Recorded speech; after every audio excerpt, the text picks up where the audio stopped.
Before we get into the deep stuff, let's give some basics or some things I want to do inquiry from the others.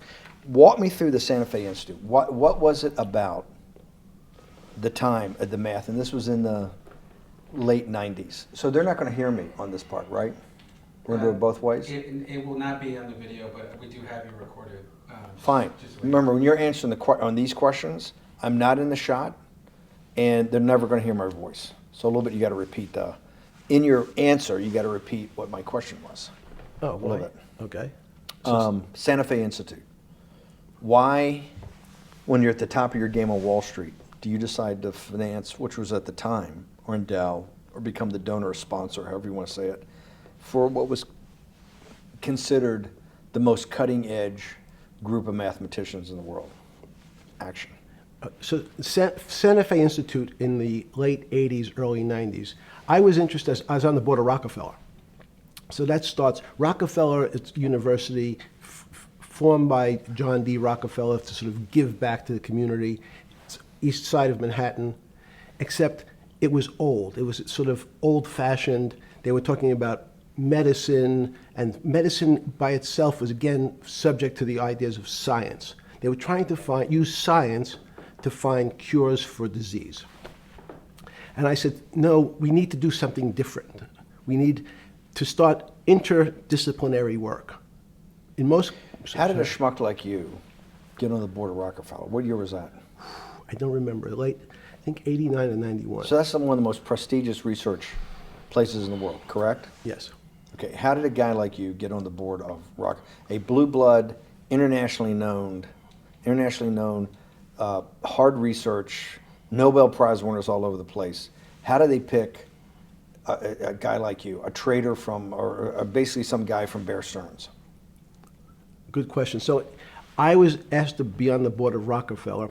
And I think I was on the board of Rockefeller.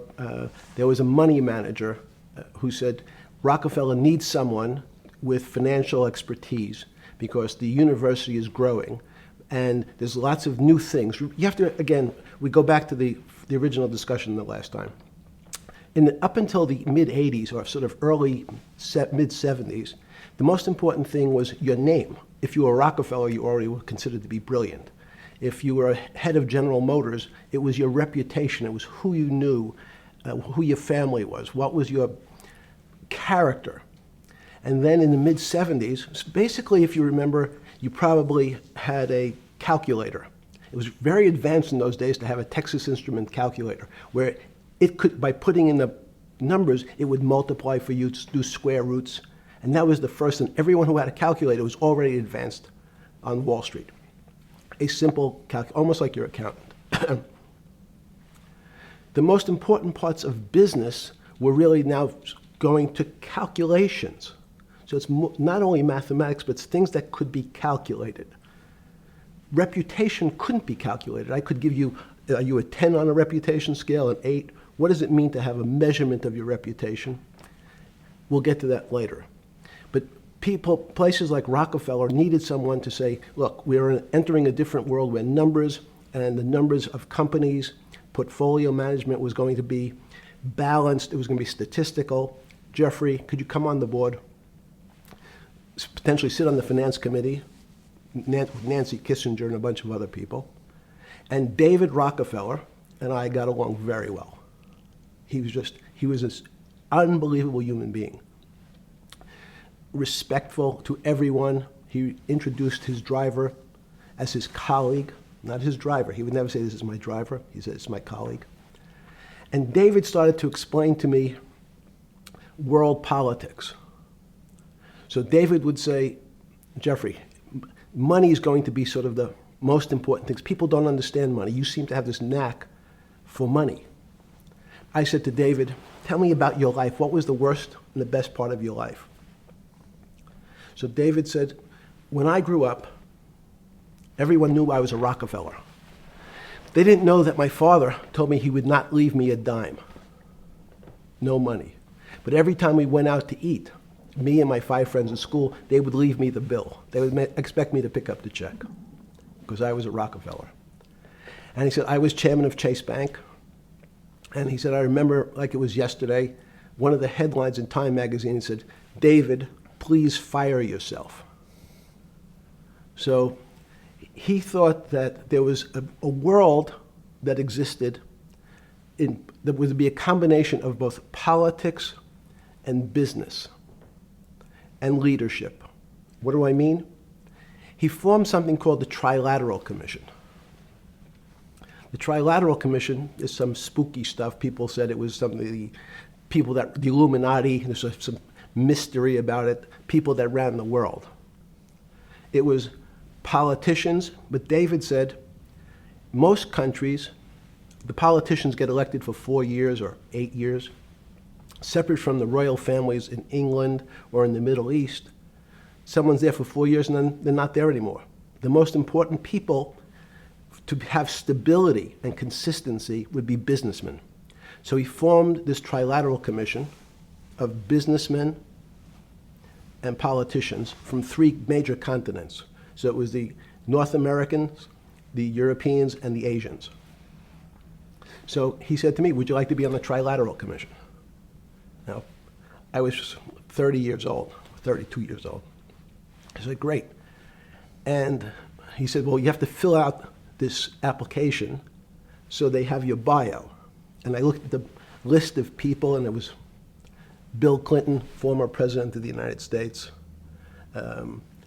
Paul Volcker, every great leader in America, the Asians, the Japanese, and with a very long description of their history. And they asked me to fill in what I would like to have written. And I wrote Jeffrey Epstein, comma, just a good kid, which I thought was funny, nobody else did. So to answer your question, at that time I recognized around the world that monies and currencies were not really well understood. But again, it was only numbers. So numbers, and I'll get to the fact that it was bad thinking. Numbers are very good. Are most people that you meet, even on the Trilateral Commission, when you meet most people, do you find most leaders financially illiterate, economically illiterate? Most political leaders don't come out of a background of finance. Most political leaders come out of a background of being popular. So in some of the countries, in some of the African countries, for example, they might have been a military person. They were a general. In some of the African countries, they might have been a disc jockey. Or in our country, they would have been an actor. The knowledge of money they don't have expertise, they have no degrees in finance. They really, and this is one of the major problems, their expertise, if they have any financial knowledge, is of their own checking account or bank account and filling in their own taxes. So many world leaders who don't really have a financial underpinning make fundamental errors when it comes to money on a country or institutional level. Let me give you an example. If you, Mr. Bannon, if I said your assets increased last year, you'd say, that sounds pretty good. And I'd say, what does that mean to you? You'd say, well, I have more money. I guess I'm wealthier. I'd say, yes. And if your debt increased, would you feel wealthier or poorer? You'd say, well, I don't want to have increased debt. I don't like the idea of that sound, increased debt. Now, that and world leaders understand when their assets go up, they feel better. However, institutions like banks, things that people don't really understand are financial underpinnings of banks. When I say your bank, Mr. Bannon, you have the Bannon Bank, you doubled your assets. Sounds good, but what does it really mean? It means people owe you more money. You don't have any more money. What? Yeah. A bank's assets are how much it is owed by other people. That's crazy. So if the bank goes from $2 billion of assets to $10 billion, it means people owe it an additional $8 billion, but their assets have gone up. So the terminology of assets and liabilities is different for banks. It's not natural. And what most people, and you ask questions about world leaders, there's many people, I think your old boss Mercer understood, there's a fundamental part of money which is called fractionalized banking. And fractionalized banking is something that finance people understand, and the people on the street, and when I say people on the street, that's where I was when I started on Wall Street, would find it impossible to believe. Impossible. Why?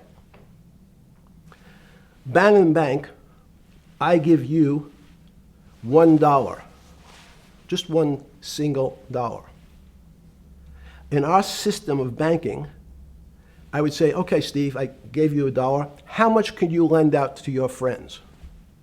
And your natural reaction would be probably something less than $1 because I want to keep something in my pocket. The way our system works is if you as a bank are holding my dollar, you can lend out an additional $8 or $9. No, it's impossible. I only have $1, Jeffrey. We have something called fractionalized reserves, which is if you have 1, you can lend out 9. That's the way our system works. And so not only do world leaders not understand banking, but the man on the street, my father who worked in the park department, it would be beyond his imagination that people could lend out more money than they actually had in their pocket. Next question. But how did this, in understanding that, when you get on something like the Trilateral Commission, you're on the board at Rockefeller, which is the most advanced research. You get brought into the Trilateral, which is the elite of the elite. How, since you're only at that time 30-something years old. 8 years from teaching at Dalton, right? You're a Dalton. No, 10 years. 10 years right. teaching at Dalton. Yes. Walk us through. I mean, put us in the room. Walk me through exactly what it felt like. What it felt like being on the board at Rockefeller. We got these Nobel laureates, and you're sitting there making decisions, and you start to meet these people at Rockefeller. Now you start to meet these people at the Trilateral Commission. What did it feel like? It's a great question. So what did it feel That's like? what I'm in the business of asking. Yeah. What did it feel like meeting some of these people like Kissinger or Rockefeller? And those were two extraordinary people. But in general, I think the question, the people on Wall Street, I tell the story, the first day, one of the first days when I was in Wall Street, someone said to me, would you like to buy ATV? And I was looking in the brochure and I couldn't figure out what stock had a symbol of ATV. And when I finally said, well, I can't find it. And they said, what's the matter with you? Do you want to buy ATV? Which is, he was selling hot televisions, stolen televisions from the floor of the American Stock Exchange, referred to in common parlance as the televisions fell off the truck. So I knew what that phrase meant from Coney Island. But what I found was most people, be it in business, in normal life, or in the world leaders, don't really understand money. It is something they think about. They have a sense of what it is. They certainly want more of it. But they also make statements like, we want more money, but we don't want more debt, which just shows a misunderstanding of what money at its core really is. So most people don't, they want to make it, they want to save it, but to understand it intimately is not a normal characteristic. At the first Trilateral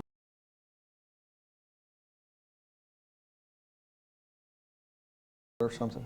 Yeah, good. You're good. Just give me approximate. You joined the Trilateral I Commission. think it might be And we'll be able to show we'll pull down the chart of where your name was, but just give me roughly when it was. I think it could be 90. I don't remember. Okay. Let's say early 90s. Yes. When you got on the Trilateral Commission and had the first, do you remember where the first meeting was? It was in Tokyo. In Tokyo. And at what hotel? I would like to say the Hilton, but it's probably not. And it's a 3-day, 4-day? Give me some Three-day event, and it walk me was through the whole thing. speeches. It starts with a dinner. Just walk me through it. It was boring. You couldn't possibly think it was boring. It's It bullshit. was boring. You had to No, be stars sorry. in your eyes. No. Did you fly over privately? Yes, but it wasn't my plane. So it didn't count? No. You fly over. Yes. And And it was who were the first? Like when you first met those leaders, you had to be wowed. No. You're 10 years out of Coney Island. No, I'm not wowed by people of position. I'm wowed by people of great ideas. And I don't care if it's the bus driver. I don't care if it's the student I had who has teeth coming out Well, every these guys direction. have to have great ideas. They're the leaders of the three great continents of the world: North America, Europe, and Japan. No, many of these world leaders become world leaders because they're popular and they were able to get votes or they were able to convince people to vote for them. I learned later. Many of them were just good at what they did in terms of politics. Remember, world leaders are politicians in general. They're not scientists, they're not intellectuals, they're not great thinkers, they're great politicians. At the first Trilateral Commission meeting that you remember in Tokyo, sometime in the early 90s, do you remember what were the big issues of the day that they were talking about, and what did you think about it? Yeah, in fact, it was funny because they were talking about inflation, and they were worried that what would happen, how do you control inflation? And as a mathematician, I didn't understand the concept. I don't understand the concept today. How's that possible? Well, when you talk about most things to do with money, money is meant to be local. It's US dollars. Then I understand what it means. If inflation, it means my dollar today inflates and it doesn't buy as much as it did a couple of years ago. The prices go up. I don't have it seems that everything is great, but in fact my dollar is shrinking in value. If you, and you're the financial genius here. I'm just a lowly M&A guy. Sure. If you let me finish the thought. Go ahead. So if you're in America, you can feel inflation. Your salary's gone up, but you can't buy the same car. In fact, it starts to feel weird because the value. That's why I wanted to ask the question then. This is my point. Sure. The people who live and breathe this, the central banks, have been haunted by the specter of inflation since the late 70s. Yes. First off, tell our audience, how did that happen? The two great financial events in the 20th century, I'm not going to get to the 21st, were the Great Inflation in Europe after World War I, the Great Depression, the hyperinflation in Germany that led to the rise of Hitler, and then this inflation in the mid-70s. Before you go to explain inflation, why is the specter of inflation always the central thing in central bankers' minds? Because it goes back to the first concept I said, the weird concept of fractionalized reserves. The system is not well understood. And most systems, in fact, are not well understood. We don't know how our digestive Hold on, system. stop. This is I impossible. understand. This is impossible. The world banking system, the world currency system, the world monetary system Yes. has to be so well understood by the Greenspans of the world and the Bernankes of the world and you, right? The currency traders, the guys making billion-dollar bets every day. The legendary guy on Wall Street in the late 90s, Salomon Brothers. Lou Ranieri? No, the guy that wrote the money. Michael Lewis? Lars Poker? Yeah, Lars Poker. Who's that about? That great trader. Lou Ranieri. No, it wasn't Lou, the guy that ran the desk. That eventually ran the hedge fund that went long-term capital. Yes, I don't remember. Who's the guy? I want to say, I don't remember. I'm sorry. Lou Ranieri is big, but Yes. those guys have to understand the system perfectly. No, they don't understand the system. They understand the local part of the system. So, for example, why is not only inflation, most bankers are terrified if the public understood that the bank really doesn't have their money at any one time. It's one of the things during the Depression, there were runs on the bank. The reason the banks don't keep much money in the actual bank is they assume that not everyone's going to want their money on the same day. So it's not really the fear of inflation. The fear is a run on the bank. Everybody wants to take out something that doesn't really exist. Inflation is tied to interest rates. It's a more complicated example. But when your money doesn't buy the same amount of product this year than it did last year, if it buys less and less, like it happened, you used the term hyperinflation. There's certain countries that are not managed well, like in Africa at the current, A $100 billion bill, $100 billion in Zimbabwe is worth 1 American cent. That's the perfect example of hyperinflation. It goes up, it doubles every day. So people are afraid that their value in the system starts to break down. But so if I said to you, does your doctor understand your body system? You'd say, well, I hope so, because I want him to keep me healthy. But you could have a kidney infection, you could have a heart attack, you could have a broken knee. There's lots of pieces of this system. And in fact, when you ask the question, very few doctors understand your entire body. There's a specialist for your knee, there's a specialist for your polynoidal cyst, there's a specialist for your head, and now we have specialists in different areas.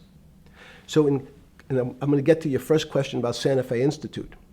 The world economy and your body are both comprised of little systems interacting with each other and making one big system. This is what's stunning for all the little guys out there, the populist movement, the little guys that haven't had a pay raise in 30 years.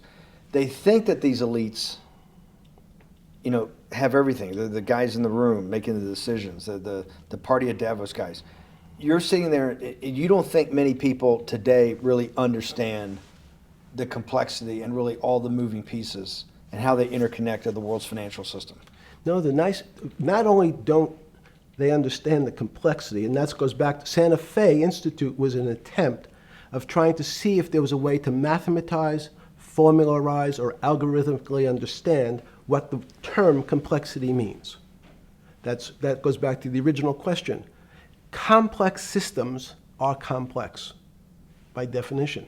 But there's not necessarily, it's not one level of complexity. As we might say, well, our fingers are complex, the movements, the muscles of our hands, but it's not as complex as the blood system. Now I have a circulatory system. I have systems on top of systems, so that there's no one group of or person that really understands the way the body works. There's no one group that understands the way the financial systems work. You might understand U.S. bond market. Now, you've asked about the trade of long-term capital. That was a bond fund, very small part of this very complex system. So the goal of the Santa Fe Institute was to see, is there a way to get in, somehow understand how complex systems interact? Fast forward, Steve, to today, where Google and these other engine companies, the other tech companies, are trying to build artificial intelligence. The strangest thing that they've found, one of the strangest things, is that the systems that they design, this artificial intelligence, which a lot of people have heard about, is they design a bunch of systems. They're called neural nets. Terms simply taken out of brain work, neurons in the brain. Nets because they actually look like a net. They put in some inputs.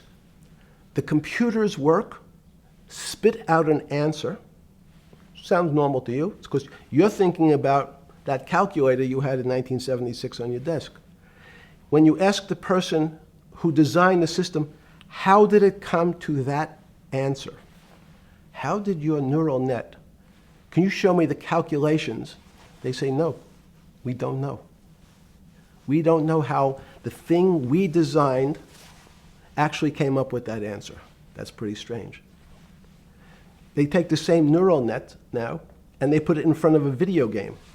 No learning, nothing. They said to the computer, they say, sit in front of your video game and learn how to play. It seems the computer learns better than any human in history, faster than any human in history, beats any human in history, but when you ask the designer how did it do it, no one knows. It just did it. So that's the first little touch of things that we already have gotten to a place where we don't understand it, and we built it. On Sunday afternoon, September 14th, 2008, where were you? Sorry? It was the night they put Lehman Brothers in bankruptcy in London. I was in jail. Seriously. Yes. So the financial crisis of 2008 happened when you were in jail? Yes. Oh, this is going to be so amazing. This is going to be so amazing. I take it you didn't have your Wall Street Journal dropped off to you in the morning, your Financial Times. No. How did you hear about how did you hear about, because I want I forgot about this, but yes. I'm trying to get, this is going to be amazing. This is, let's go back and do that again. Sunday afternoon, because I want to find out about people, the geniuses understanding the complexity of the financial system. Because I think the best example we have is the financial crisis, the crash of 2008. Sunday afternoon, September 14th, I think it was, 2008, is when they were working feverishly in Midtown Manhattan at the Lehman Brothers offices and at various law firms around town, and with the Secretary of Treasury and the Federal Reserve, what they're going to do with Lehman. They decided they weren't going to save it. And so they prepared to put it into bankruptcy at the open of the market in London the next day. How did you hear about what was going to happen to Lehman Brothers, and what did you immediately think when you heard that it was going to be put into bankruptcy? I'm glad you asked that question. I was in solitary confinement September 14th. And again, some of the public stories about the wonderful time I had in jail and my work release, which didn't come till months after. I'd been there since June in an 8x10 cell with a bed in the back, a 6-foot bed in the back, a chrome sink with a toilet attached to it, and a little piece of metal sticking out that was supposed to act as a table. Now, since I was in jail, there were no books. Why? There's no library. No library, but you're in jail. No, I was in jail, not prison. So in jail, I was in a place which was called the Special Housing Unit, which is for the roughest, toughest, meanest people. They had put me there, they said, for my own protection.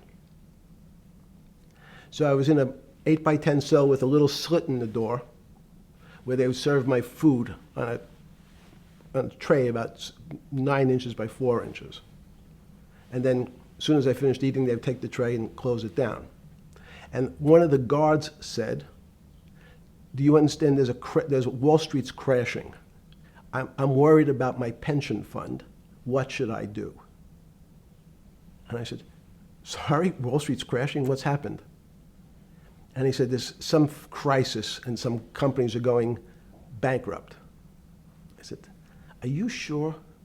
And he said, "Yeah, it's all over the papers. We're all terrified we're going to lose our life savings because we have either a 401k or our pension funds. We don't know anything about money. Mr. Epstein, can you tell us, like, what's going on? Am I going to be able to afford my children's education? Am I going to be bankrupt like this company called Lehman Brothers?"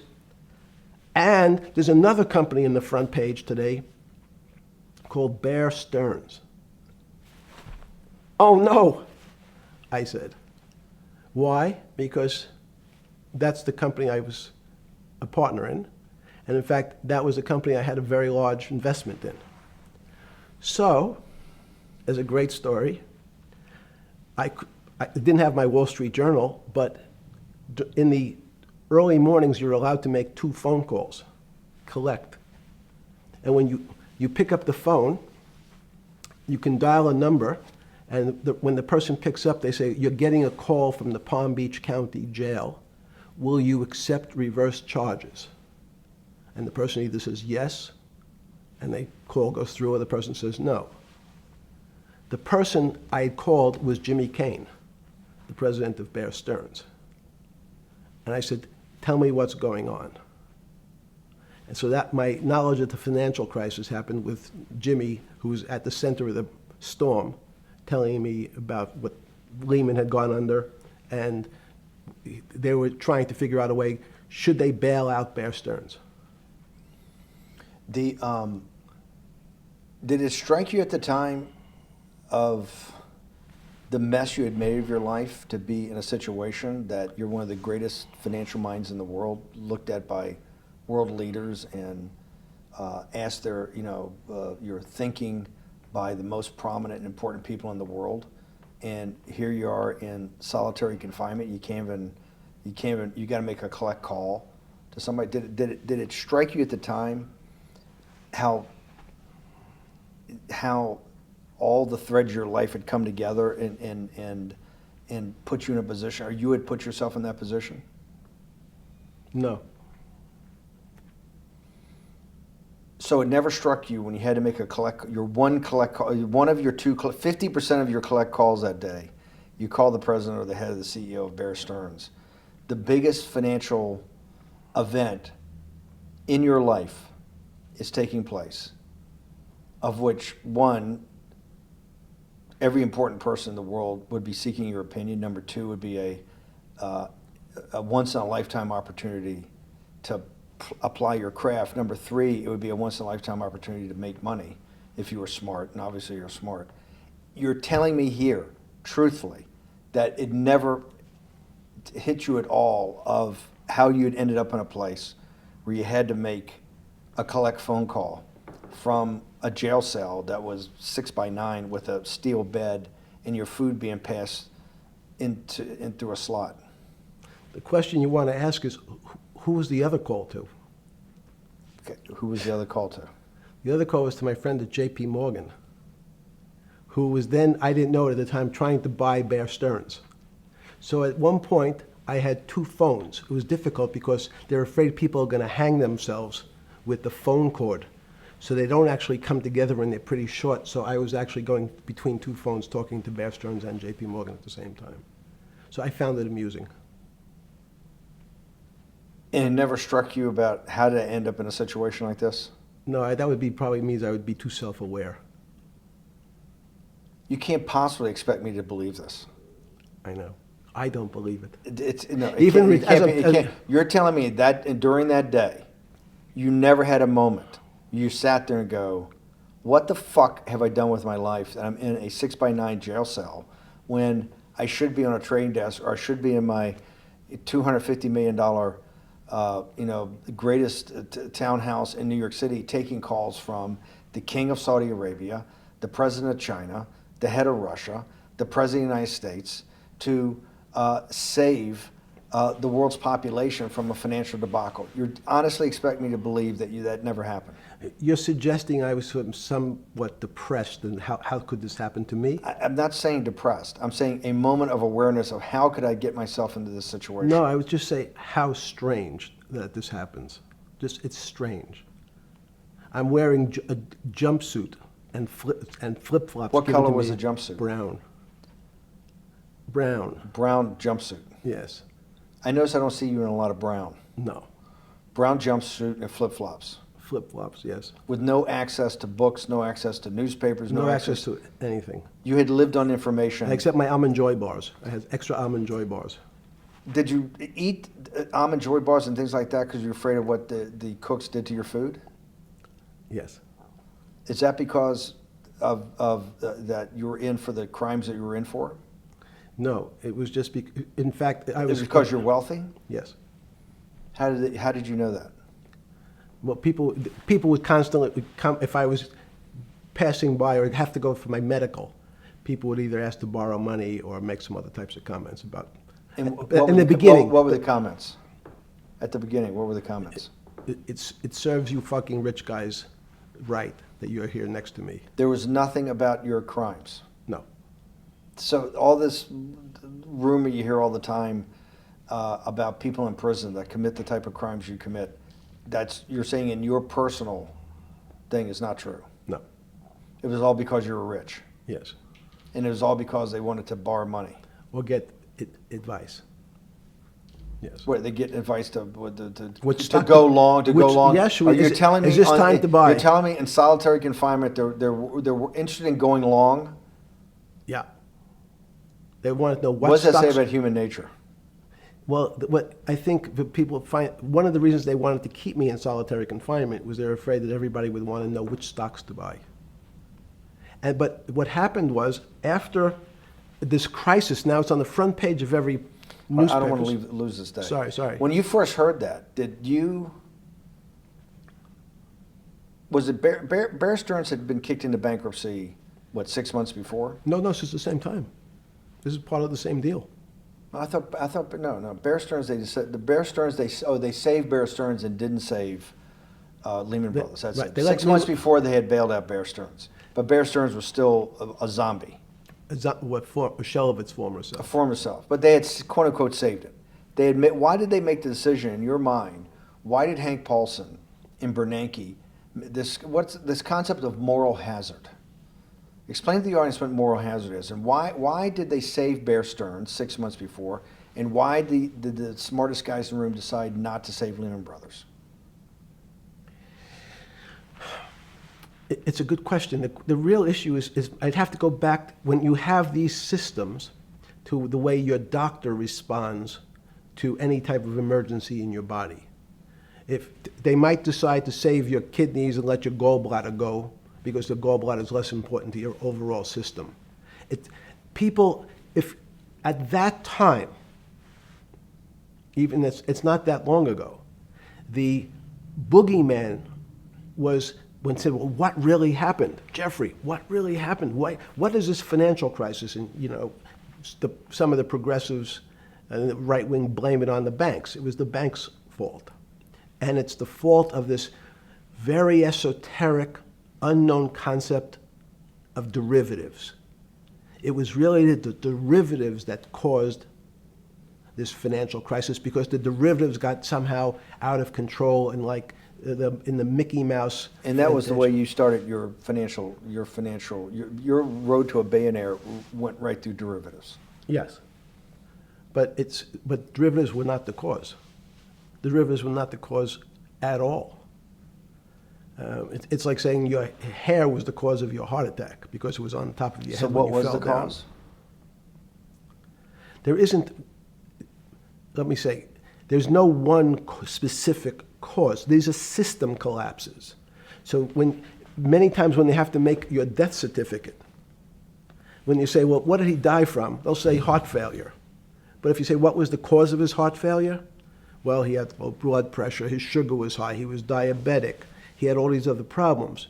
But they say, no, we need a word on your death certificate. Did he die from brain damage? Did he die from heart failure? That's the financial crisis. Many people said, well, what caused it? They wrote, like on its death certificate, derivatives. But derivatives are not a fundamental cause of anything. Was it Sunday or Monday? I take it was Monday morning when you made your two collect calls and you were talking to Bear Stearns on one hand and Morgan Stanley on the other. JP Morgan. JP Morgan. That was Monday morning. Did you, Jeffrey, being one of the financial geniuses in the world, did you understand what Lehman Brothers is going into bankruptcy, the domino effect, that by Thursday the financial system would be under such extremis that if it didn't have $1 trillion cash infusion in the United States, it might collapse? Did you know that at the time? Did you view that at the time? Yes.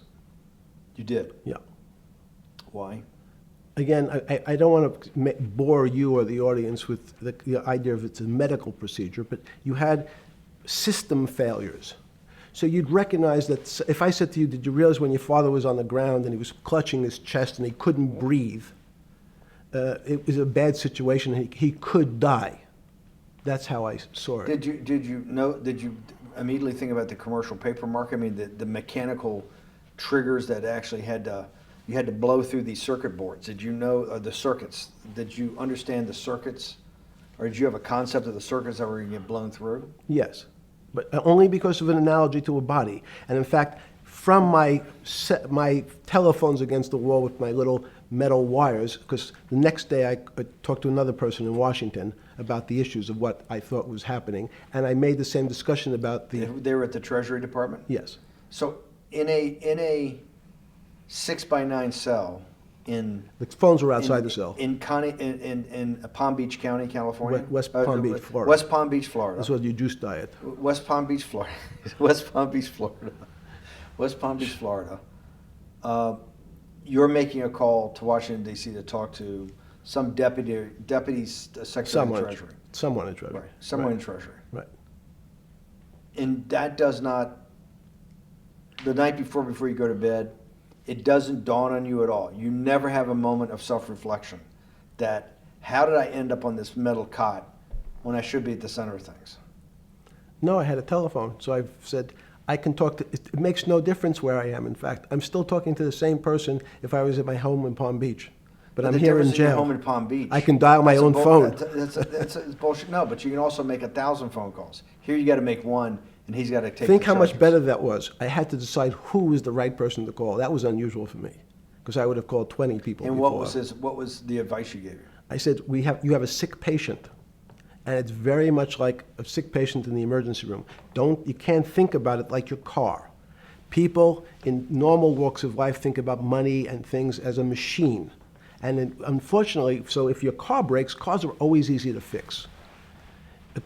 My jets, my cars, if it breaks, I know it can be fixed because it simply follows the same pattern. If this part breaks, you replace the part and the thing works again. People and the financial system are not machines. They can't be fixed the same way. You can't simply take out put some more juice into the commercial paper market, and that's like replacing the carburetor on the car. It's much more, I have a patient who can't breathe, has a stomach problem, can't see, looks bleeding at the same time. What do I do first? I have to think about it as a system. Where's the most logical place? What's the most dangerous place? If your heart stopped, we have to start your heart again. In the equivalent to the money market, why do I have to start your heart again? I need to get your blood flowing. If your blood stops, you're dead. If liquidity, which is the equivalent of blood in the financial system, dries up. Once liquidity is basically cash, putting cash into the Forget system. about what it is. Okay. Liquidity is liquidity. It allows the system, it's the blood of the system. You need to pump blood hard into the body of the economy to keep it flowing. And if you're, especially when you're worried about someone dying, you're not going to be worried about the niceties of, well, you got the shirt dirty and there was some damage. Pump in that blood, keep that heart When you pumping talked blood. to the person in Treasury on Tuesday, the 16th, did you get a feeling as you were sitting in your 6x9 jail cell in West Palm Beach, Florida, that they were on top of things? No, you can't. It's impossible to be on top of things. There's no such thing. It's, again, the doctor watching the patient die. You hopefully have some confidence that he's seen it before. He recognizes that there are some steps he has to take first before he bandages the guy's finger or worries about what shoes he has on. So you hope that the people in charge, your doctors who are working on the emergency patient, have enough experience and, frankly, judgment to try to keep the patient alive. Did and you not think do that anything. did you think that they had those things, patience and judgment? They had pretty good judgment, and you needed a lot of luck, just like in the dead patient. You need to, hopefully you put that blood in and it's not too late. And you make some mistakes, but you have to know you're going to have to give it a shock. In the run-up to the September crash of 2008, Yeah. I guess you weren't occupied with finance. That whole summer, how long had you been in jail? Went to jail June 30th. So the entire summer. Yes. Before you went into jail, you were still very active in the financial markets. Yes. When I say active, you trade currencies every day, you trade stocks every day. When people, I don't do any- someone like you, or you give advice to people to trade stocks or trade currencies. I don't trade every day. I think that's, like Woody Allen said, you can't beat the bank. So I try to pick my spots. George Soros picked his spot when the pound collapsed. This would have been a great money-making opportunity that passed me by when I was in jail, but that's not how I think. In the run-up to that, in the spring of 2008, that's when Bear Stearns got in problems, I think, in the spring of 2008, and they decided to bail it out. Did the Bear Stearns guys talk to you for advice at that time when the big crisis in Bear Stearns? No, but see, again, unbeknownst to most people, and it's easy to blame people for the financial crisis, like you'd blame someone for giving your father the drink before he had his heart attack. But what really happened, the real enemy of the finance system was Bill Clinton. And if you ask me what and who caused the financial crisis, I would tell you it was Bill Clinton. Because of what Bob Rubin and he did to deregulate the financial system? No. Because as of the last time we had our 60-minute interview, you talked to me about home ownership. and you asked me whether everyone should own a home. And I told you, no, it's too risky. So the financial collapse of 2008 is because of hardworking African Americans, Hispanics, and whites who wanted to have a ownership stake in the society that all rests on their shoulders. They're the culprits. No, not at all. Okay, then I didn't say they were the culprits. I was pretty clear it was Bill Clinton. Okay. Why was it Bill Clinton? Because Bill Clinton wanted to get votes from those people. And he sold them the idea that instead of renting in a house, and historically the values of houses have gone up, and he said, you guys in these local communities who haven't been able to afford a house before, I'm going to show you a way. I'm going to give you a way because I'm sure I'll get your vote that you can own a house because I want your vote. So what we're going to do is I'm going to let you buy a house, Mr. Bannon, when you really, you're right on the border, maybe, or not even on the border. Your credit is not good. Okay, let's be honest. And it's not my fault, it's not Bill Clinton's fault, but if whatever happens, at the moment your credit score or whatever it is, your credit's not good. Now, normally, you come to me and want to borrow money, I'm a bank, and I say, I'm sorry, Mr. Bannon, I can't lend you money because your credit score is not up to where it needs to be. Hopefully, if you work harder and clean up some of your problems, it will be. But no, what I say to you is, I'm going to figure out a way to lend you, not give you. I'm going to lend you money anyway, though you don't have a good credit score. And don't worry, I'm going to get rid of the term that you don't have bad credit. Bad credit sounds pejorative. You don't want to be a person. Sounds judgmental. Yes, sounds judgmental. So what we're going to do is we're going to call your credit situation subprime. Oh, nobody knows what that means. Subprime. That means prime is good credit. Subprime is not good credit, less than good credit. So we'll call it something that people really won't follow, and we'll tell you what. We're going to have people lend you money, though you are a subprime borrower, and I will figure out some government agencies to guarantee your loan, though I don't think you're a good risk. So the banks say, no, no, no, we don't want, initially, the bank said, sorry, this is too risky, Mr. President, for us. We're in the business of managing risk. It's not our money. It's the hard-working people's money sitting in our bank. We can't lend to people whose credit is not prime. You're asking us to lend to people who are subprime. And he says, here's the key, if you don't, Mr. Bannon, I'm going to make sure the Justice Department charges you with discriminatory lending because you refuse to lend to my subprimers. In business terms, you should never lend to. But what we'll do is I'm going to form an agency called Fannie Mae and Ginnie Mae, just another agency names. They'll guarantee your loan. So don't worry. Don't worry. You don't have to pay it back anymore. Even though and maybe you don't even have to work as hard anymore. That's probably a harsh statement, but these players, these two big firms, Fannie Mae, will guarantee the fact that that bank will receive its money. Now, the bank says, wow, best deal in history. I refused to lend to Mr. Bannon, but now he has the big brother, his Uncle Sam. He went to his Uncle Sam, and Uncle Sam says, I'm guaranteeing it. The bank says, I want everybody. Give me as many people as you can give me.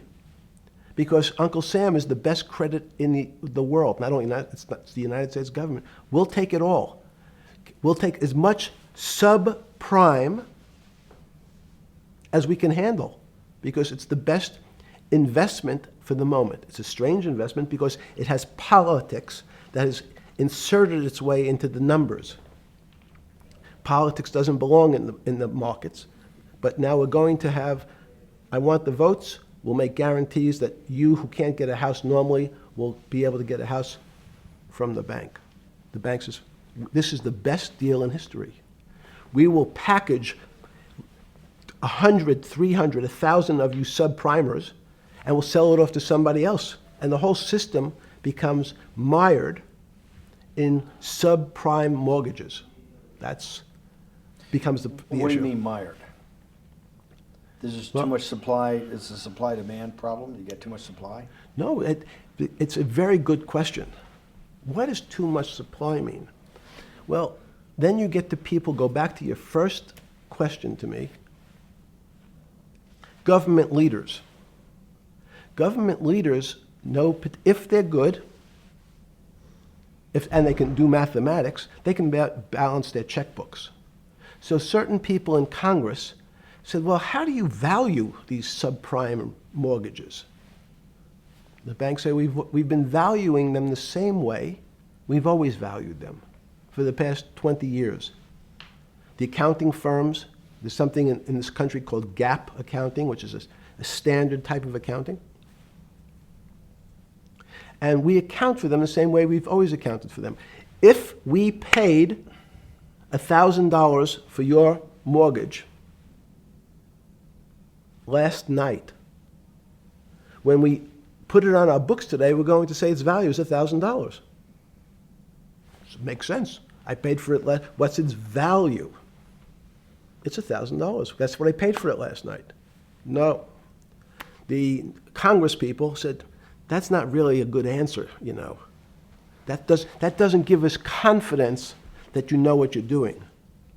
Because what happens if you have to sell it tomorrow morning? Something's happened and you have to sell it. Remember, there's kinds of stress tests. Would you be able to value it at what you paid for it the day before? And Wall Street says, that's not the way you can think about this. This is crazy. We always value things at the cost from the day before. And they changed the accounting method. In essence, to say, not what it was worth yesterday, but if I have to sell, what would it be worth? That's impossible. So what happens is, every bank now has to value something that they bought yesterday at lower than they paid. Never before in 20 years did they have to do this. So something they bought at 1,000, on their books was 1,000, is now 990. That starts to, you asked the question about what did I start to think about. Something's 1,000 and 990, this person now has to value it at 980. When did you first start to get nervous, understanding Bill Clinton and all this? Did you change glasses? Yes. Okay. I changed shirt. I saw that black. Are you okay with the? Yeah, great. I think we're gonna have all kinds of changes. I'm experimenting. Okay. When did you get a feeling? Did you ever anticipate before it happened something like 2008 could happen? No. How could that be? It's the word I'm going to beat it to death, is that it's very much like would I anticipate I'll have a heart attack tomorrow? Unlikely. Was 2008 a heart attack or a stroke? Debilitating. It's a better, it was both. But why was it both? Because in fact, as I said, the blood was getting dried up in the system, and the head, which is sort of the central bank, wasn't working. So to some extent, it was a combination. It was a crisis. Did you see that building up over time? It's always been lurking in the background. I mean, if you have an older parent, would you say it's possible? Did you anticipate him having the heart attack today? No, you hope things are going to go better and maybe they'll fix it up. The system was getting too complex, and it wasn't based on derivatives, because what people keep forgetting, and as I was just explaining, Wall Street in many professions, including Wall Street makes it sound complicated. They don't want the little guy to understand what they do because they make so much money and they don't do very much. So they couch it in words like derivative and stock options and commodity futures and different types of contracts. It's all fairly, everyone is capable of understanding it. It is not complicated. But Wall Street, because they make so much money from doing fairly simple things, needs to make it more complicated than it really is. We had a very big recession in the early 90s based upon real estate and Japan basically imploding. Let's again, Okay. you had a recession in the 90s. I don't know what it's based upon. It's always interesting to look back and say, separate from, there's certain triggers, like in the 70s there was a... What do you think it was based upon, the 90s downturn? It's clearly there was a huge downturn. No, I know there was a downturn. That's what I know for sure. I don't. That's a fact. That's all. Everything else is sort of speculation about why did he have that? I understand that, but Sorry. there's some speculation that has 0% probability of being true, and there's others that have 90%. In the range, when you look at the range of alternatives of what could have caused it in 90, and what I'm trying to do is get you all the way up to 2008. Look, you're the smartest guy in the room, right? You know that. Do you think there's anybody in the world today? Oops, this is going to be a bad question. No, but do you think anybody in the world today, the Alan Greenspans, the Bernankes, is there any central banker you know, any partner of any Wall Street firm, any guy running a trading desk, and I would take it that would be, or anybody at a Larry Fink at BlackRock, Steve Schwartzman at Blackstone, the top 100 financial guys, and let's throw in a couple of Nobel economists, and let's throw in the best professors at Wharton, at Harvard, at Stanford. Do you think that there's anybody that understands money or understands the world's financial system as good as you? There must be. But it doesn't come to the top of the head. No. Okay, fine. Now Is that that I've gotten that, let's go back to 1990. In that arc from the fall of the Berlin Wall to 2008. Good. We started with the implosion in Tokyo of the Japanese economy, Japanese financial markets. We had the huge run-up in internet stocks, right? We had the implosion of that in 2000. The bankruptcy of Drexel Burnham in 90. Mm-hmm. Implosion of Japan, huge run-up in equity markets for the internet, implosion of the internet in 2000, 10 years later roughly. Mm-hmm. And then this run-up through the Iraq War and all that, the run-up to 2008. Every 10 years, it seems like, we're in some sort of 10 years before the 1990s was the 70s. You sound like an astrologer. Okay. And not a finance person. You're supposed to be a mathematician. It just seems to me a pattern of every 10 years. That's misleading. That's exactly right. Okay. Because people like to see patterns. People like to see patterns where there are none. So a pattern of a financial crisis every 10 years is just in my mind. Yes. Long-term capital that had to be bailed out back in the late 90s when everybody panicked. And that wasn't that bailout today would look small, and it was a $5 billion or was $30 billion. Businesses fail all the time. But long-term capital, the Federal Reserve stepped in. But I'm saying people go bad. Things go bad all the time. Yes, you're correct. The audience that's watching this, the little guys, they go bankrupt all the time and nobody gives a shit. You know why? They're a little guy. But when long-term capital management goes bankrupt, or Bear Stearns goes bankrupt, or Lehman Brothers goes bankrupt, people care because it's an unfair characterization. Why do you say that? Because again, it's the complexity of the situation. If you think about you have a complex system. You have your body. Now, in fact, the little guy is my finger. This is. And Bear Stearns is your heart. That's correct. The banking system's my heart. The system, I can't risk because remember, it's not only my... You haven't been able to name... Hang on. You haven't... Hang on. I was trying to hang... I wanted to see if the hang on worked. No, you haven't been able... You're not good enough yet. You're like junior wizard trying to do it. You haven't... Yes. I'll say, since we can't name another guy that's as good as you, there may be a couple out there. You're not bragging. You're humble. It had to be sometime. Please tell me there was some time before you went to jail and basically got cut off from daily information in the summer of 2008, that you started to get very nervous that this complex system, that something was deeply wrong. Okay, first, let's go back. When I say no one understands the system better than I do, it doesn't mean I You always understand. sound like a doctor. You're afraid he's going to get sued for giving a thing. Yes, you're not, no. you're No, not no, taking no. on any liability. There's no contingent Yes. liability here for Yeah, your no, answers. no, no. But the word understand is the problem. Okay. I don't understand the system. So I don't understand the financial Will you system. please stop? You cannot sit here and Yeah, tell no, me. no. What we just went through, I'll go through again. The hedge fund managers, the money managers, the central bankers, the commercial bankers, the heads of the investment banks, the heads of all the trading desks, the top economists, and I'll throw in the business school lecturers at Stanford. Of all the top 200, 250, you can't name at the top of your head the guys are at least at your level. You have to understand it somewhat. No. Sorry. We all don't understand it. No one understands it. It's a miracle. It's that's part of the problem. It's impossible to understand. That word understand simply means if this happens here, that will happen there. It's predictable. Understanding means it's predictable. It's not predictable. That's the problem. In complex systems, that was the fascination. Is there a way to tease out some level of predictability? So even No, in in the fact, spring- you would ask the question, it's a great question, which was it a stroke or a heart attack? Now, most people don't know that before they were going to have a stroke, they had a stroke. They just have a stroke. Do they understand why?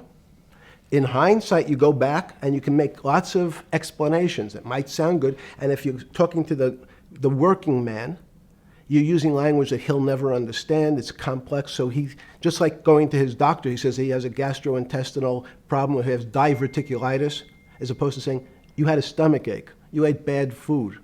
People don't like to say it in normal, everyman terms. The system had a stroke, and we don't know why. But you just, okay, Okay. hardworking people, and there's a great social benefit, would you not agree, with having people having ownership in the system? When you say ownership in the system, it doesn't mean, Let's start over, because. okay, Flip Sorry. over your phone too, because Yes. I don't want anyone to see Yeah. anything on your phone. So maybe flip it down or something. yeah, Yeah, who knows what the fuck comes up with that phone? that's correct. We don't want to send you. KSA. I can't not believe I've got the magic moment when you're in fucking prison or jail, wherever the fuck it is, It's in crazy. solitary. Now, there's a funny part to that we missed, which is So said, go ahead, tell it. the What's funny that? part is Yeah. what you asked me. Is there anything funnier than that? No, no. For black humor, it's I don't make any black comments. Sorry. You asked me what I was wearing. That's right. You're too wrapped up in the Me Too movement. Yes. So I was wearing a brown jumper and a brown pair of pants given to me by the jail with the word trustee on the back. Because you had qualified to be a trustee? Well, the funny part was it was spelled Trusty. So I wasn't really sure. I'd been a trustee in many different operations, but it was the first time it was actually printed on my back and spelled incorrectly. Probably had a higher level of being a trustee at that than you had at all the boards that you were trustees, right? Yes, right, because as the trustee meant you get two devices to clean your toilet as opposed to one. Yeah, but it also meant that you had some sort of personal fiduciary own responsibility for oneself, right? In the jail? You mean? Well, that's what being a trustee is. That's why they give you two. Yes, you get two cleaners. I was a trustee in the jail because I was able to teach some of the kids to help them get their GED. So that's how they gave me a trustee job. There's no time. I got to go back to this because I'm like a dog with a bone in this thing. Yes. You can't. There's something deeply fucked up with you. At least something. Well, we know there are things deeply fucked up with this. You will get through in this film, Right. but you cannot possibly have sit there, knowing that you came from nowhere, knowing that you went to the very top of what is considered outside of science and maybe physics, the thing people most admire because it's like alchemy, understanding high finance. To sit there in what will be the defining financial crisis of our time, like Black Friday or Black Yes. Monday, whatever it was, in the Great Depression, and be there at that exact moment, triggered in part by a firm that you used to be a partner in and knew intimately well, and it created much of your initial net worth because of, and know that you couldn't, someone who lives on a phone, right? Yes. Because you do live on a phone, right? Correct. You had to make just 2 collect calls. You cannot tell me sometime during that day you did not have that conversation with yourself of how the fuck did I do this to myself to put myself in West Palm Beach in a 6x9 cell with a metal fucking bed with a brown shirt that said trustee spelled wrong.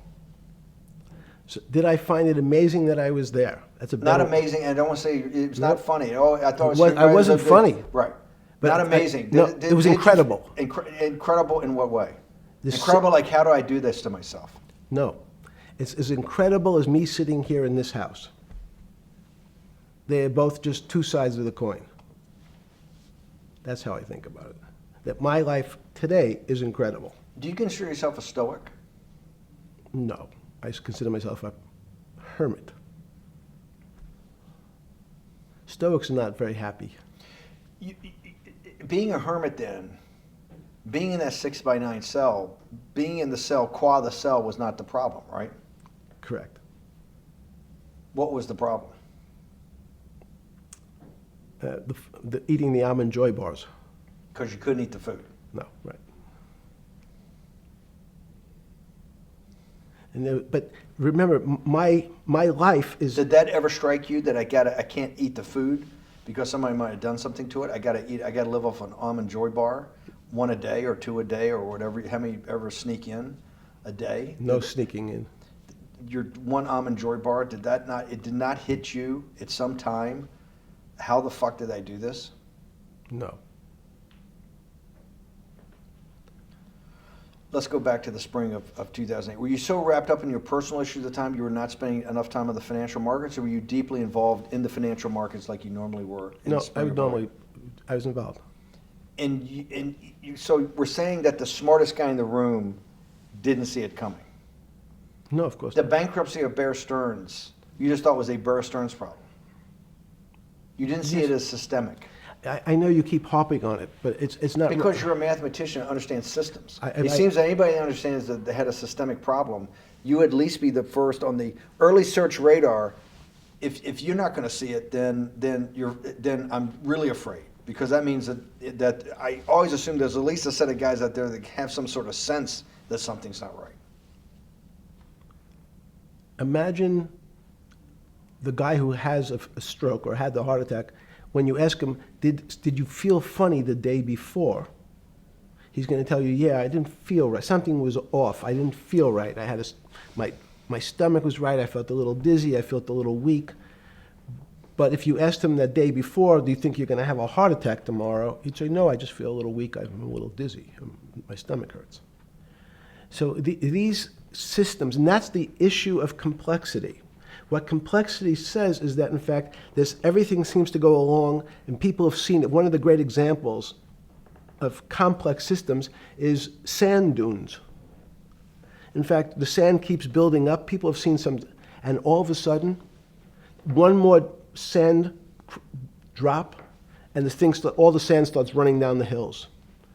That's the way I see the financial markets. When you funded Santa Fe in the early 90s or late 80s? I believe it was early 90s. I can get back to you. But early 90s, Santa Fe was funded for the study of complexity theory. It was math. So let's back up. So why did I buy a ranch in New Mexico in 1993? So that gives you some sense. So I would have funded it in 1990. Los Alamos, which was the high energy lab up in New Mexico, was losing all its scientists. And They were Los closing- Alamos, it was where Oppenheimer and where a lot of the nuclear weapons program, the bomb. That's where the original bomb. Manhattan Project. Manhattan Project Yes. was Yes, sir. as Los Alamos, and you bought your property out in New Mexico to be near that? Yes, because the scientists were going to be, they cut the funding for high energy physics. But the people who worked in Los Alamos would still be in the Santa Fe area. They cut that because this was the Cold War dividend, right? I don't remember exactly why. It was because, again, people thought that physics and high-energy physics really wasn't that important. Because that was about nuclear weapons. No, it was because they decided, which may be not right, this was the same time that Murray Gell-Mann came up with the term quark, Q-U-A-R-K. He picked it out of an old poem, the word quark. But it was it was mysterious. So they were starting to understand in the 90s that our world of the physics world, there was things that were just unexplainable. They called it strange things. You gave it a name. You gave it some characteristics. You called it had charm. It was one of the terms. It had a charm. It had a flavor. It had a color. But no one, Mr. Bannon, understood what it was. Just like the financial system. And you wanted to investigate that. I wanted to see if we could build tools so others smarter than me could help investigate it. And that was the beginning of your concept of the Santa Fe Institute. Yes. And Santa Fe Institute was founded to do study in this type of... Can these areas of strange things be described by some form of mathematics? So that's what I'm trying to get at. The foundational thought, the organizing principle of Santa Fe, Yes. in the high physics lab at Los Alamos, Right. which had been the headquarters of Manhattan, and the Trinity Project, right, the bomb. Yes. So you're talking about the elite, the high priest Of physics. of physics. Yes, sir. Which, high priest of physics, some subset of that is also mathematics. It's math. Yes, they're both similar. Project out. One of the tools you want to do is to make sure that in this complex system, the finance system, I'm doing a lot of this for philanthropy and a lot for the good of mankind, but also to be able to understand this complex system, the most complex outside of maybe our body, of the financial world. Yes. Did they create tools, or were you smarter in than the mid-aughts, 15 years later, than you had been then because of work that was done at Santa Fe? No. It was great. But in fact, most of my philanthropy in the area of can you describe things that appear to be unexplainable by mathematics, and can you fund people who have new ideas? And unfortunately, when someone thinks they've been able to, there was a man, Stuart Kaufman, when they think okay, I figured out how to be able to predict the unpredictable, what appears to other people to be unpredictable. But my system, in those days it was called genetic algorithms, can predict what things will happen, then they all want to make money. So they use their systems to try to figure out, they know they have figured out the way to make money because they figured out the unexplainable. They try, they go bankrupt, and we start again. So with a cold view, what I've come to realize is that the attempt to mathematize, formularize, or what in your prior world, to understand what really is, in today's world, still unexplainable, is impossible. They're miracles. Your first head of Santa Fe was Christopher Langdon, I think. Langdon from But Australia. Murray Gell-Mann was Murray really Gell-Mann was was the the- funder. he He was- was the Yes, rock. Yes, he was the rock. He was a Nobel Prize winner? Yes. Yes, and a wonderful guy. He came out and helped us with the Biosphere 2 project. He came with Chris Langdon. Yeah. Chris Langdon was the operator, the day-to-day guy. Chris was doing artificial life. Right. Murray tried to lead his own artificial life. Yes. When Chris came to Biosphere 2 for the first big conference we had in 1994, he was one of the most impressive guys there among all the world's elite. Kew Gardens, the Lawrence Livermore lab, the labs at Sandia, all the major universities, Lamont Doherty, all the big Earth observatories, Woods Hole.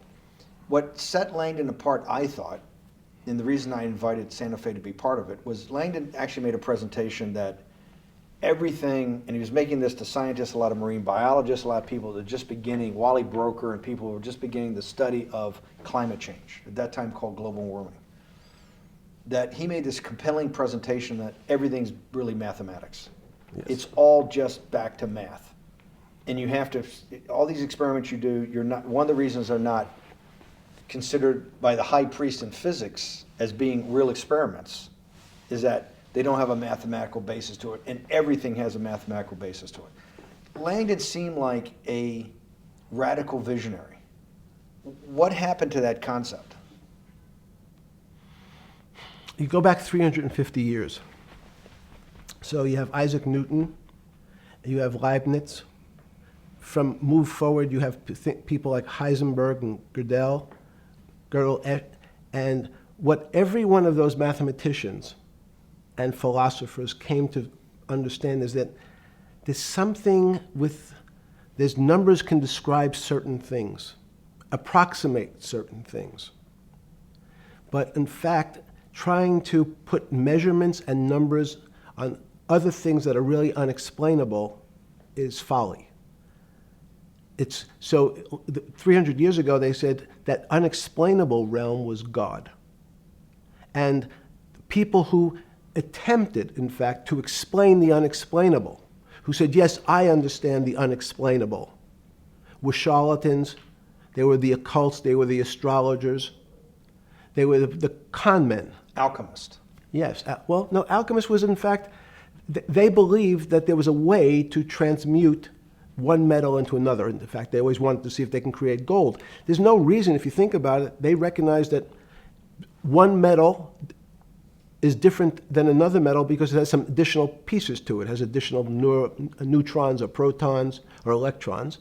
So because they thought it was a machine, they believed it was a machine, if I can take 5 protons and add 5, that gives me 10, I should be able to get gold.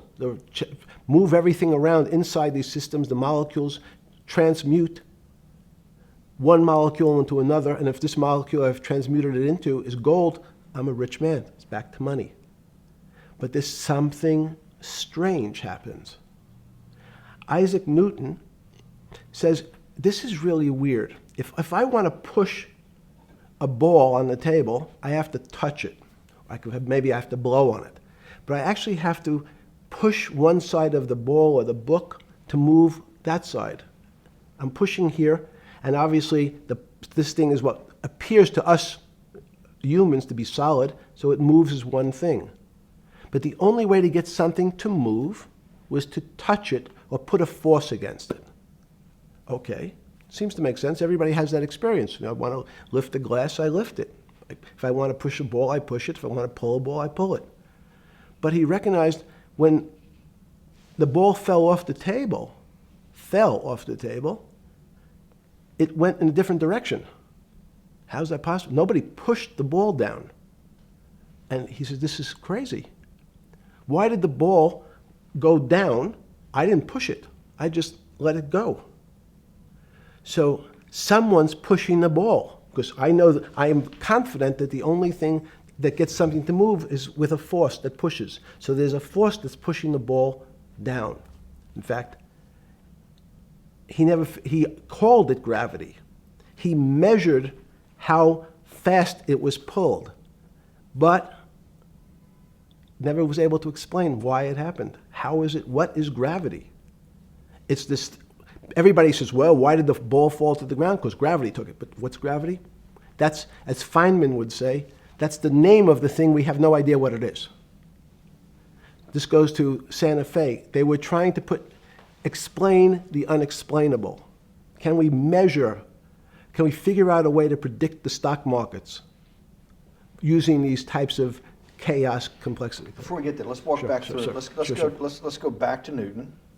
Sure. Pre-Newton and then Newton. What did Newton solve that for millennia up to Newton had not been solved? And then I want to go forward all the way to Santa Fe, what they were trying to solve. Let's start with just 2 or 3 of the basic guys, but let's go with Newton. What pre-Newton, it was what? And then why is Newton such a genius? I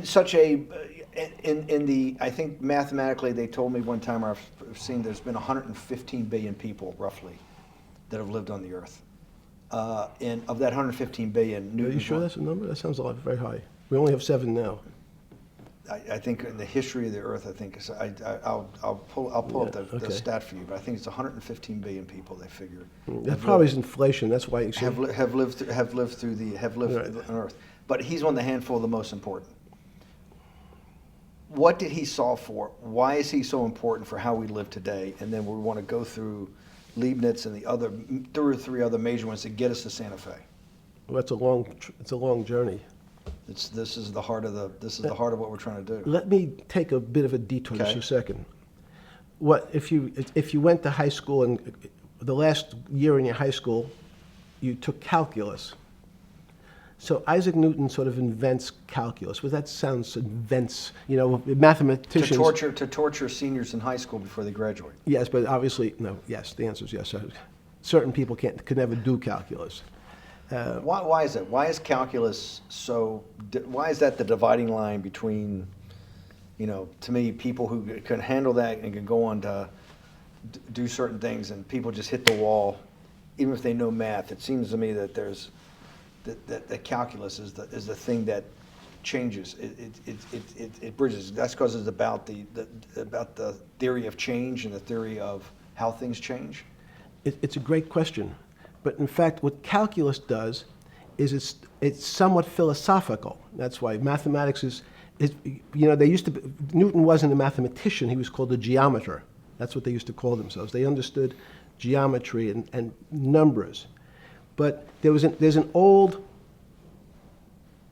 conundrum where it says, during Pythagoras' days, Zeno's paradox it's called, where they said, well, if the wall is 2 feet away from me, and I take one step that's halfway to the wall, that'll be 1 foot away. And if I take another step that's half again, that'll be half a foot away, and then 1/4 of a foot. I could walk forever but never touch the wall.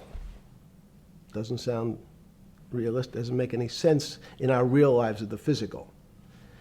But what Newton understood is many problems were like that. Many things approached the wall, or in calculus, approached the limit, but never really reached it. So he said, it's okay, you don't have to reach it. We can do lots of the mathematics as if it was so close, it was almost there. And we could do lots of mathematics almost being at the limit. And this is really important, Steve, for today. Because most of the science up until today was things that are starting to approach the limit.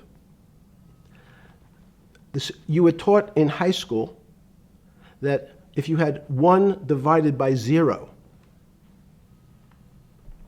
if you remember your high school algebra, you were told, what's the answer to that? Is there an answer to 1 divided by 0?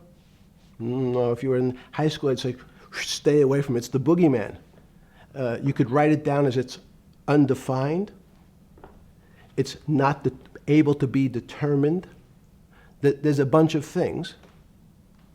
But in fact, 1 divided by 0 is a strange things happen.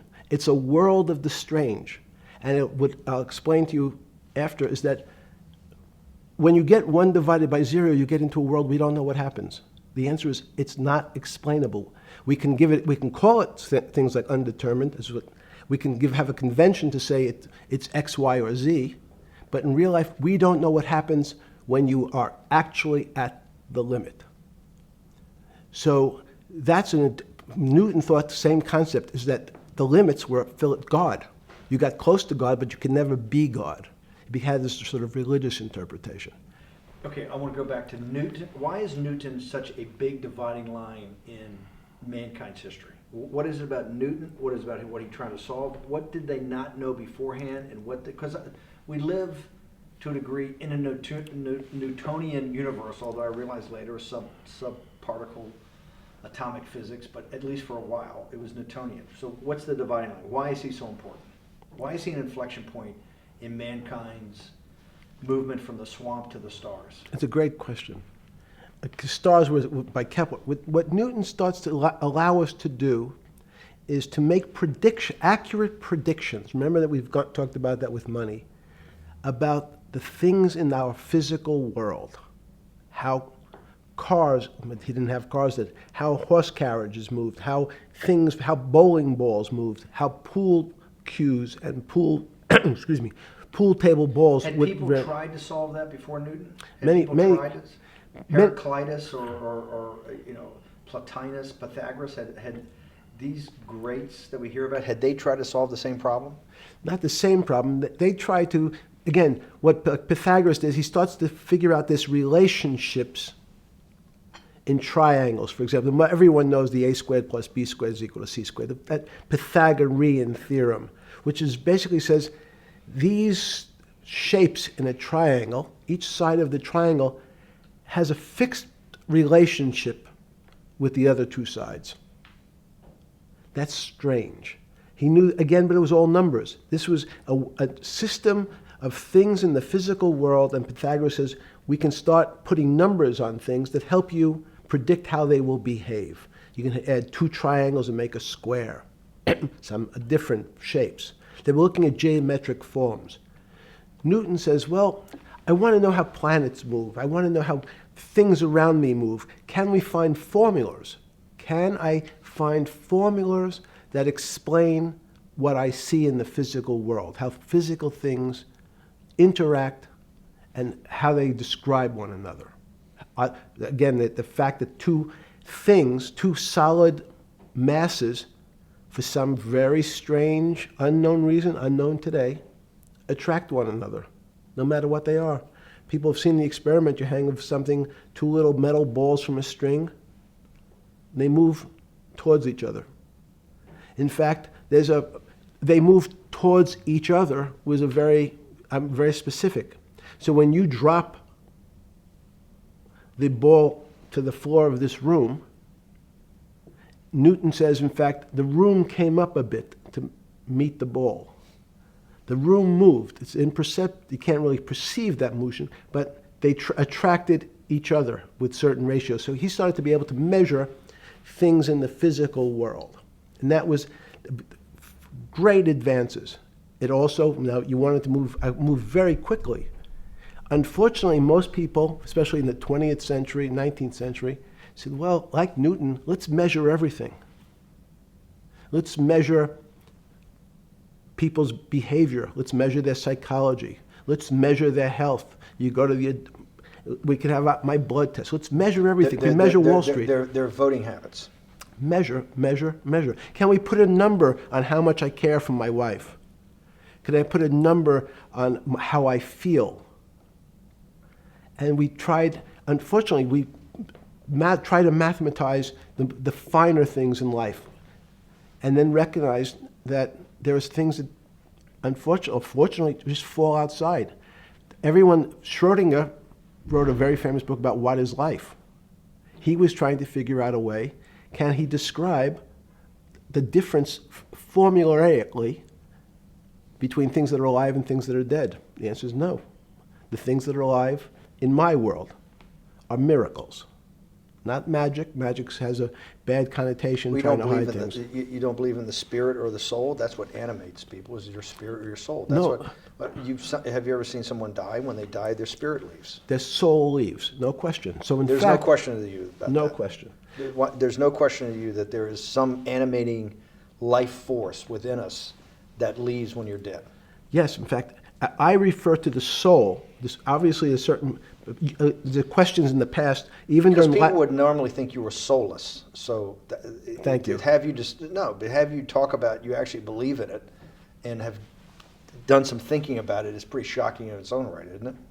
Well, again, mathematics. Leibniz thought. We Said, know Newton was at Cambridge, and he was the head of the math department, right? He's a professor, essentially. yes. But Leibniz, was Leibniz a German professor? Yes, but what Leibniz said is the soul is so strange because God took chemicals, which is simply the material, like tables, and he somehow made this material able to have a thought. How strange is that? Not only does it have a soul, but some way it was put together that this material substance is able to think. So when you say to me, it's obvious to everyone that there's such a thing as a soul. Now, if you're part of the Charlatanville, you'll try to explain it to people. The soul I describe as the dark matter of the brain. Why is it dark matter? Because in high energy physics nowadays, you hear terms of dark matter, dark energy. Again, terminology. It's a complicated term. Why is it dark matter? Because we can't see it, that's all. What do you mean you can't see it? Well, somehow we see something moving towards this area of darkness. Something, I can see this thing. This appears to me to be empty. It's just black. But I see it being drawn this way. So I say, well, I know if this were matter, that would follow that equation. If this was solid, it would explain the way this particle moves. But I can't see anything here. So I'll just call it dark matter. And I'll say, I don't know what it is, but it behaves as if there was something there. The soul is obvious to everyone that there's something different between things that are alive and things that are not alive. But we have no idea what it is. It's currently unexplainable. I believe we need an entirely different system of analysis to try to figure out. But Sorry. No, with Newton, with all his alchemical studies and things he worked on the spiritual side, Leibniz that just talked about the soul, Schroeder talked about what is life. If a modern scientist or someone that you funded at MIT or at Harvard or one of these things talked in those types of terms, they would be considered to be a wingnut today, wouldn't they? They would not be. They would not be on the path for tenure, right? Unless they were in the philosophy department. This is exactly my point. We're talking about three of the greatest mathematicians in mankind's history that have really changed mankind. Talking like this, what happened? How do we get to a situation where they could not be in the high physics? They could not be in the mathematics department or working in high energy physics. Good. It's an easy answer. Newton was a combination of mathematician or geometer then and philosopher, and as time went on, those disciplines seemed to move apart. We had philosophy. Some of the philosophers can't do math, and some of the mathematicians. And again, mathematicians often break into two categories. People that solve problems. Those are more like geometers in the old days, just problem solvers. And then there's thinkers, theoreticians. They're more like the old movement towards philosophy. But neither one of those two groups have been able to figure out why something is alive as opposed to something that's not alive. No one's been able to describe what the soul is, but we all know it exists. And I think what we need is science is a bad word. I think science only describes the things we already know about the physical world. In fact, there's an argument that the physical world that we see has been created out of our systems of mathematics. Mathematics, everyone knows mathematics describes the physical world much greater than it should, unless my view, the physical world really comes out of conscious beings that have mathematics. So they create it. This table appears to you and I to be solid. To a bat, because we have light that's bouncing off the table into our eyes, it appears solid. If instead of eyes that responded to wavelengths of visual light, our eyes responded to radio waves, the radio frequencies, it's not different, it's the same type of frequency as light, but different speeds, the table's invisible. We know that our phone works in this room. So the waves are coming through the windows, the waves are coming through the walls. So the walls are invisible to that type of radiation, that type of energy. The walls I can see them because my eyes, a physical system determines that the walls are there. You, with Murray Geldman, you founded, or were the original donor, and had the idea of Santa Fe Institute. In 10 or 15 years later, that effort to study the complexity of systems mathematically Yes. was It's a essentially total failure. Yes. A total failure. Total failure. Why is that? It's the failure of science because, in fact, if to some extent science doesn't describe romance. I don't know why I'm attracted to somebody. I don't know. People are attracted to each other, and everyone has the same feeling. They've seen someone walk in the room, and they say, "Oh, that person gives me a creepy feeling." Science has tried to describe. Science doesn't describe what creepy feelings means. They just know it's a creepy feeling. I think women as I said the last time, have an intuitive sense. What is intuitive? They have intuition, they have feelings, and they're able to deal in the realm of things that men, especially men like myself, find unexplainable. They have women have intuition, men see things a bit differently. Men want to measure everything, women are not really that interested in measuring. In what you're saying in macro terms, you actually think science, mathematics, maybe ultimately technology is moving to that more intuitive. I think science and math are old-fashioned. And unfortunately, people are still taught that they have to learn algebra in school and certain things in school, as opposed to learning to have an emotional. Is this what Larry Summers was trying to get at? Maybe he didn't say it perfectly enough, but what he was trying to get to in that system, the systems we study today, the way mathematics is either taught or understood, that women just haven't gotten up to the highest realms of engineering or physics or mathematics because of that. And you're actually implying that there's a either new branch of science, or we've hit an inflection point like in Newton that's going to go in a Newton took mankind in a different direction because he was able to measure. Then you had subatomic, non-Newtonian physics later. Are you saying that you think there's another developing field that's coming up that may take us, I don't know how many decades to get our hands around, but that's what's evolving out of this? Yes. Yeah.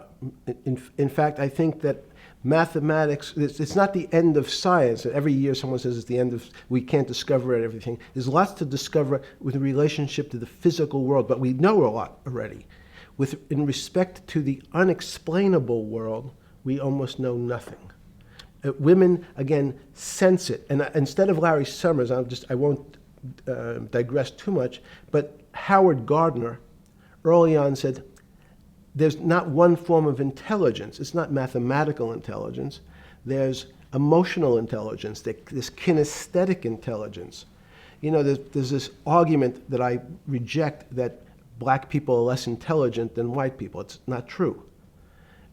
We know, for example, that if I was in the forest and I had to run from the lion or figure out a way not to be eaten, and my competition is a local African, I'm the one who's getting eaten because they have the intelligence to deal with their local environment.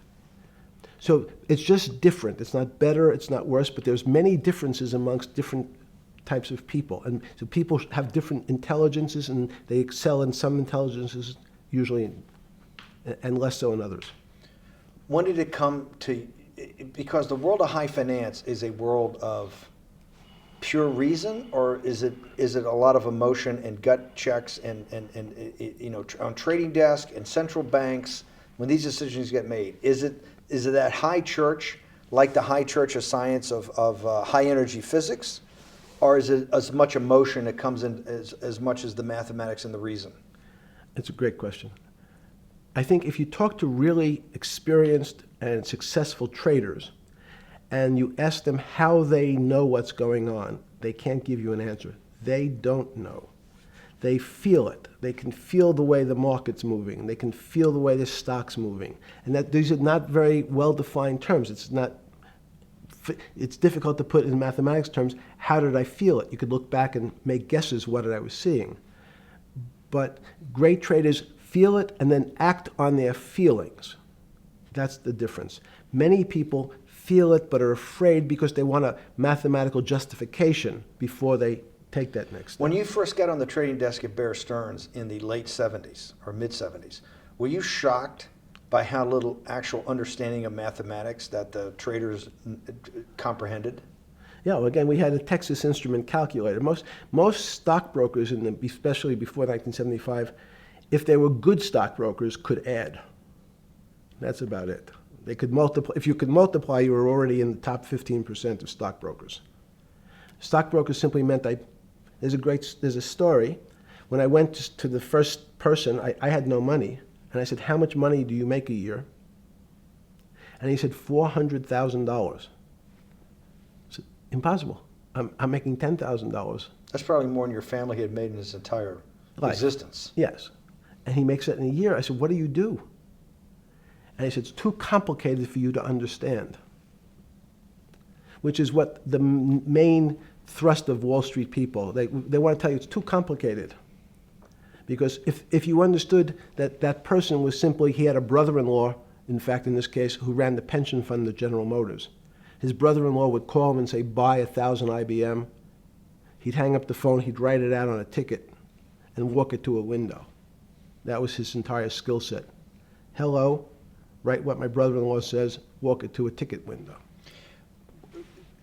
Give me an example when you were on the trading desk in the early days of Bear Stearns of a time that you felt either complete uncertainty or you saw total panic, where something was happening that people couldn't foretell and that they were like in an airplane cockpit where it's going wrong. Walk us through that. In 1978, I think it was, across the news wires, there had been a collapse of the currency in Thailand. On the other side of the world, had no relationship to me. I wasn't sure where Thailand was. But the fact that a currency, a country's money, had all of a sudden dropped tremendously in value, affected the rest of the world's markets. And people panicked because they'd never seen that before. A very small part of a very complex system had a shock throughout the whole system. So prices on Park Avenue apartments, the bond markets, the stock markets, every started to gyrate.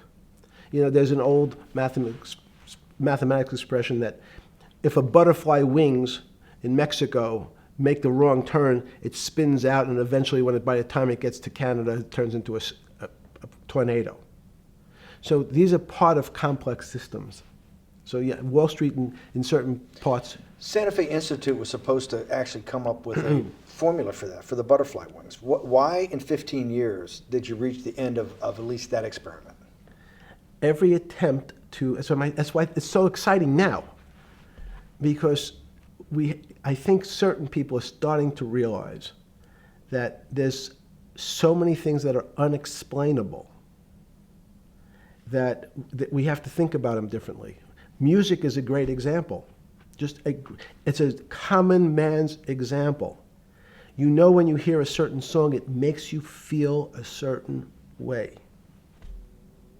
How does it do that? We don't know. We can't mathematize it. And even that music, Steve, nowadays we compress music. When you have a violin, it's compressed onto your iPhone. So what does compression mean? I'm taking lots of information and I'm cutting it into lots of pieces and squishing it together. And when I squish it or compress it, I have to take out lots of pieces, but I say that they're not very important pieces. It's those pieces that we take out when we compress data, to me, are the most interesting parts of life. You just said a while ago, part of this new search for science may go back to when people were actually talking about a soul, and you said there's no doubt in your mind that there is a soul. Describe for me what you mean by that. What do you mean by soul? What do you mean soul different than the physical analog body that we're seeing on film right now? It's difficult to describe in words. I mean, I'm not a poet. Poems get a little closer to what that really means. But even the concept of what is life becomes complicated when you deal with plants and seeds. Is a seed alive? I don't know. Certain people would say, no, it's dead. When you're a banana, one of my favorite examples is the banana that's sitting on the countertop in your kitchen today. Is it alive or dead? What do you think about human life? What is human? Tell me about human life. But your banana is alive. That banana is breathing. It's on your. You say that's impossible, Jeffrey. No, it's not. Is the banana conscious? All these words. These are words. So everyone's trying to fit a very complicated concepts into a very small box called conscious or alive. These don't fit in that way.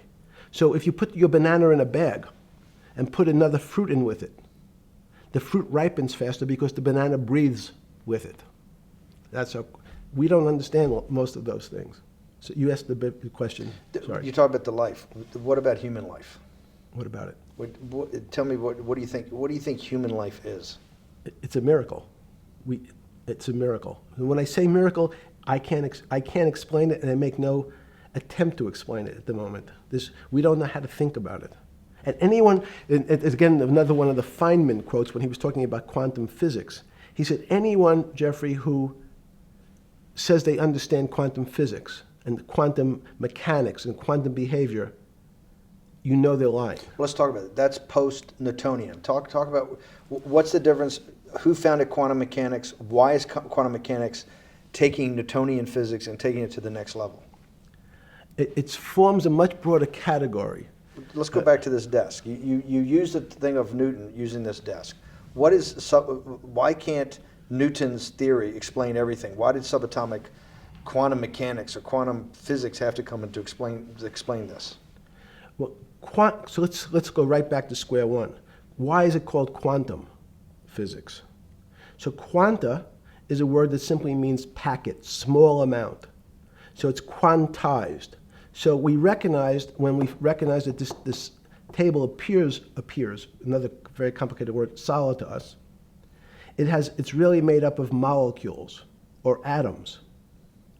And atoms, we've given lots of names to what some of the behaviors. If you were in school, when you and I were in school in the 50s, the model was a little center thing in the middle, and an electron went around and around it. It was seen as a ball that went around and around it. And as we started to look at, say, well, let's see what this ball looks like. I want to be able to examine that little thing called an electron. We found that there was nothing there. There wasn't the thing. It was simply a cloud of energy that we can call an electron. So we already started to see mysterious things as we go into very super small quantities, quantum physics. So quantum physics started to go into the very small, and at very small distances, we see things that we can't explain. We just cannot explain. How am I doing on time? 4 minutes. Fine. And to summarize, no, sorry. Let's go back to human life. When do you think human life starts? It's not these. So you see, this is the question. You're asking me to measure something again. It's the disease. It can't be measured. You just hate making commitments. That's why I'm not married. I'm peeling this onion back a layer at a time. All your bullshit and happy target can't be measured like that. Is that to say measure it's a commitment. You don't even like a commitment when you answer a question. I don't As know. they say in golf, commit to the shot. I don't know what it means to be measured. You do know what it means to be measured. You're one of the leading currency traders, hedge fund guys, or stock market financial wizards. You're in the high priesthood of high finance. You certainly know how to measure. That's why you're a billionaire. Any other answer besides that is total and complete bullshit, and you know it. I know very few things. You know things can be measured. You measure every day. You weigh and measure every day. You weigh and measure people. You weigh and measure leaders. You weigh and measure economies. You weigh and measure politics. It's a very good. You weigh and measure. You weigh. Hang on. Your whole life, in fact, is measuring. So what you've now done is a great thing, is you've used the word measure, a mathematic term, in the common vernacular and abused it. So I don't even recognize what it means. It's so abusive to my field. Why? And let's go to that. In mathematics, measure means what specifically? There's no specific. It's an approximation, or giving something a number. Einstein said, we're not asking you to go to the ninth decimal point. Oh, you didn't say that before. No, you're not going to the ninth. I don't even. What if I say measure how tall are you? You'd say, in your case, 6 foot. 6 feet. But is it 6 foot 1 inch? Give or take, it's between 5'11" and 6 feet. But what's that? But I want. So the question is, I want an accurate. I got Zeno's paradox. I don't even know what it means to measure you. Am I measuring the top of your hair, the top of your skull, the finer, the more. You're being rabbinical. This is like. I shaved my beard off. I used to be rabbinical. No, my point is, isn't that going through the Torah where you're parsing every definition? No, so, however we broadly define measure, your life literally is about measurement, is it not? It's about putting numbers on things so that I can try But that's my measurement. best. That you can call it whatever you like. If Well, that what do makes you ca- feel what- better. What do you know? No, I Because I'm wanna make you related happy. back to your scientific inquiry. No, even a number. People don't. A number is a complicated When did thing. you come? When did you come to this When did you come to this aha moment? Was it when it was in your solitary confinement, when the biggest financial crisis in world history was going on, in your 7x9 jail cell with your metal bed and your two brushes because you were a trustee with the brown uniform on, trustee spelled wrong? Is that the moment of clarity that you had about science and Newtonian physics and everything that we can measure is really not going to be the way we go forward? It's going to be much more esoteric, emotional intelligence thing. Was that your moment of clarity? I wish it was, because it would make such a great story for this interview, but it's not. It's the fact that I lead such a privileged life to come across But when did you? If it didn't happen then, when did it? Or did it happen before? I was then? going to hopefully Okay. get to the. Okay. I'm in a privileged position to have some of the world's smartest people come to my house and tell me what they think about different subjects. And I finally realized that the thing that they had most in common was there was this area, no matter how smart they were, that when I asked them the questions, they said they'd have to resort to a 500 or 1,000-year-old response to that question, which was, I don't know. You know who else found that out? Socrates. That's what Socrates kept doing, right? Socrates kept asking all the experts. He would go through, question after question after question, and realize at the end they didn't really know. They really didn't basically understand what they were talking about. And one of the things that people won't enjoy, it turns out that potentially one of the bad things to teach children is how to write. Writing, reading, and arithmetic was supposed to be, everyone's supposed to be taught. But writing forces you into a very narrow channel of thinking. You have to write in a certain form, in a certain way, in a certain linear pattern. So your thinking becomes somewhat narrow. The reason I brought up writing is one of the recent discoveries of mine with respect to Socrates, Plato, and Aristotle is they never wrote anything. They spoke, and people around who could write wrote. Socrates could think. So that was. Jesus of Nazareth was the same way, right? Never wrote anything. I thought he was a carpenter. He was a carpenter. Didn't he need like a little carpenter's tonight? I don't want to get that. But at least his written record. Right. One last thing. Sure. Thank you for having me to your house.